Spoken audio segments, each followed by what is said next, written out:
Tuan, maaf, lari tajuk. Tak ada. Kalau berkaitan dengan terpusaka, okey je. Arwah bapa ada rumah tetapi tak jumpa grant. Bagaimana ya? Okey, saya jawab ni bagi grant individu. Kalau kata grant individu, yang pertama, cik boleh dapatkan dulu cukai tanah. Biasanya cukai tanah tu dia ada nombor grant, nombor lot, daerah, negeri, adalah semua maklumat yang saya sebutkan tadi tu.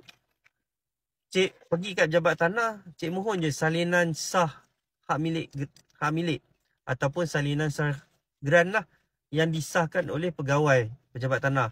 Lepas tu cik mohon sekali dengan cara yang rasmi. Lepas tu cik buat permohonan pusaka.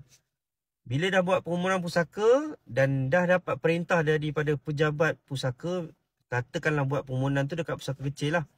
Bila dah dapat perintah pusaka tu, cik pergi balik kat pejabat tanah, cik declare je grant tu hilang. Jadi adalah proses yang nak kena buat. Cik follow je apa yang pejabat tanah sarankan. Nanti grant tu akan dikeluarkan. Bila grant baru pula, grant baru tu akan dikeluarkan atas nama waris. Macam tu je proses dia. Kalau itu bagi yang grant individu lah. Tapi kalau nak declare grant hilang bagi yang banyak nama, ini banyak kerja pula. Dia nak kena dapatkan akuan daripada semua waris. Cara dia lain, nanti saya explain. Saya pernah explain dah. Nanti saya buat video lagi satu.